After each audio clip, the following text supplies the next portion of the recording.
Hi and welcome to Swissquote's Daily Market Talk. It's Tuesday, January 27th. Markets were calm on Monday. We watched precious metals steal the show instead, and the impressive price rally that we see there calls for a correction, that's for sure. But the long-term fundamentals are so strong that no one wants to sell right now. Elsewhere, as we're waiting for the first set of quarterly earnings from big technology companies to land from tomorrow, and despite the worries of overspending in AI infrastructure, leverage, and the circular nature of the AI deals, well, Nvidia just came out yesterday and announced its latest investment in CoreWeave as a way to tell investors that it does not care, not even a little bit. So we will talk about all that and more, but before we do, please keep in mind that opinions are my own and this is not financial advice.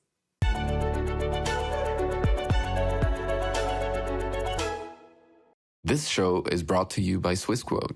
Alright, so the week started on rather a calm note across the US and European equity markets. This is actually the first Monday since this year started that we could say that. The week started rather calmly for equity markets in Europe and in the United States. The rally in gold and silver stole the spotlight as gold burst past $5,000 per ounce level yesterday and silver passed $100 per ounce level.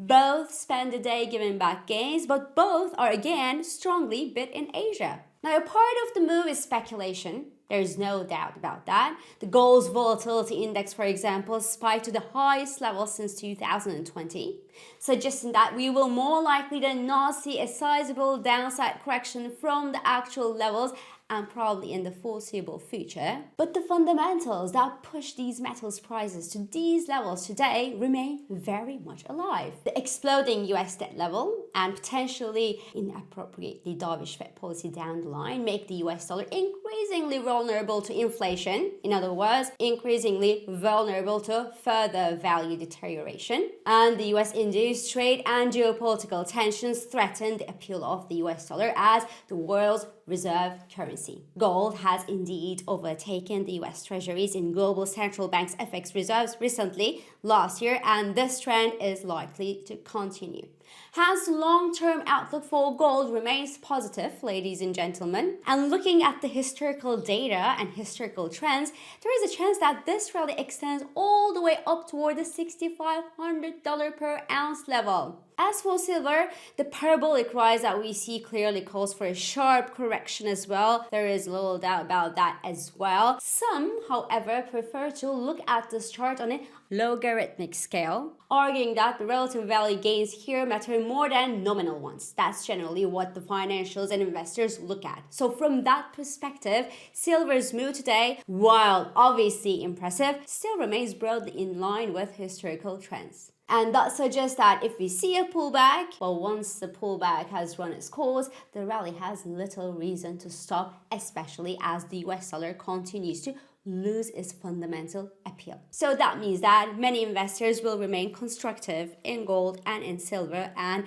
benefit from the price pullbacks to strengthen their long positions. As per the US dollar is under pressure, as you noticed, the Fed starts its two-day monetary policy meeting today. It is not expected to move an inch regarding its rate policy. Jerome Powell is not expected to say anything else than we're watching the economic data and it tells us to wait before cutting the rates further, and no action is expected to trigger further fury from the White House and you know who. We could even hear who's going to take over the Fed in the coming months as a result. The problem is the Federal Reserve still has credibility under the chair Jerome Powell, simply because he stands up to the White House pressure. But the day he's gone, it will likely be another issue. And that the possible loss of faith in the Fed could also further push your favorite precious metals higher. To the moon, guys, to the moon. Anyway, the month of January is almost over and we talk so much about geopolitics and black swan events since the start of this year that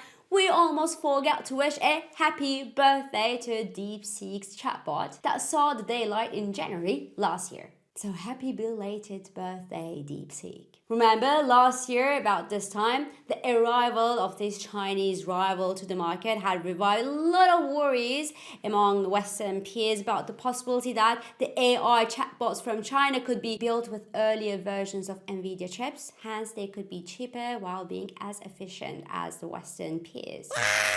The US AI stocks had dipped as a reaction with that fear, remember, and the Chinese AI rally had kicked off. A year later, we are here and we can say it, appetite for US AI has not been much affected by the Chinese rival's arrival. The companies that sold off on DeepSeek news, like Nvidia, Alphabet, and Microsoft, for example, well, just rebounded as fast as they dipped and resumed their rally higher. Meanwhile, DeepSeek still marked the beginning of the Chinese AI rally. As a result, the Hang Seng Index, for example, rallied about 78% during the course of last year and recovered about 2/3 of the massive 2018 to 2022 meltdown.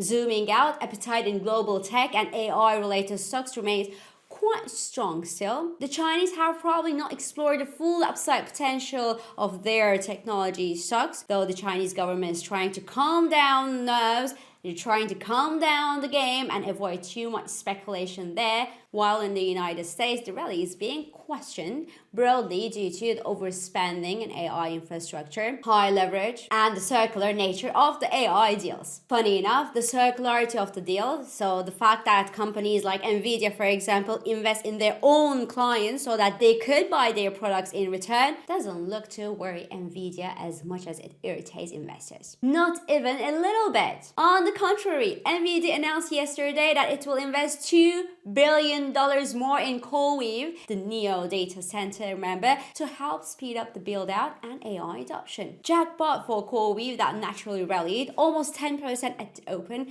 but gave back gains throughout the session. Nvidia, on the other hand, slid 0.64% yesterday as confirmation that the circular deals do not please massively investors there. What investors want to see today is money flowing into the AI circle from the outside. Outside meaning you, I, third-party businesses, anyone that's not in this AI circle. Now I'm strongly confident that AI will bring money in. There is no doubt about that. But the speed of adoption may not match the speed of investment here. And that's a major worry. The worry is by the time demand goes up, the infrastructure is already outdated, meaning that a part of investment, a part of today's capex would just go into the garbage. That's the worry. And that's what investors will be watching very closely in quarterly earnings from big technology companies and judge whether they stay or whether they cash out. Anyway, coming back to Nvidia real quick. Nvidia was a bit down yesterday. That was also because Microsoft on its end revealed its second generation AI chip, the one that could eventually replace their expensive Nvidia chips. And that's obviously bad news for Nvidia because the others like Google, Meta, and Amazon are all doing the same thing. They all build their own chips and they account for about 50% of Nvidia's client book. But Nvidia is not turning its thumbs during this time. It announced yesterday in the context of the CoreWeave deal that it will offer standalone CPU chips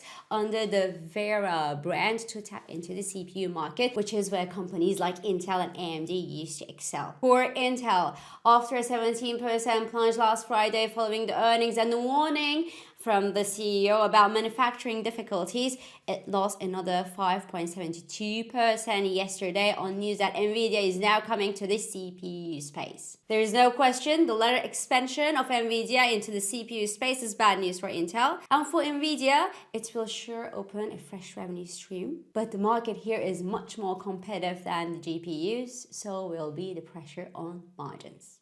So this is all for today. I'm İpek Özkardeskaya and thank you for joining me and thank you for all your beautiful and supportive comments. I hope this episode of Market Talk has been helpful and it has been insightful to you. So please do not hesitate to leave your comments, your reactions and your questions below as usual. Follow us on Instagram, on X, on LinkedIn, also on WhatsApp, Threads, Telegram, and Blue Sky for regular market updates. Subscribe to our YouTube channel for daily market comments. And please don't forget to hit the like button on these videos to let us know that you enjoy them. So I will meet you again tomorrow. And until then, good day trading. Trading and investing carry risks, including capital loss. CFDs in digital assets are volatile and not suitable for everyone. Swissquote assumes no responsibility for accuracy or losses from its use. Products and services are offered only where legally permitted.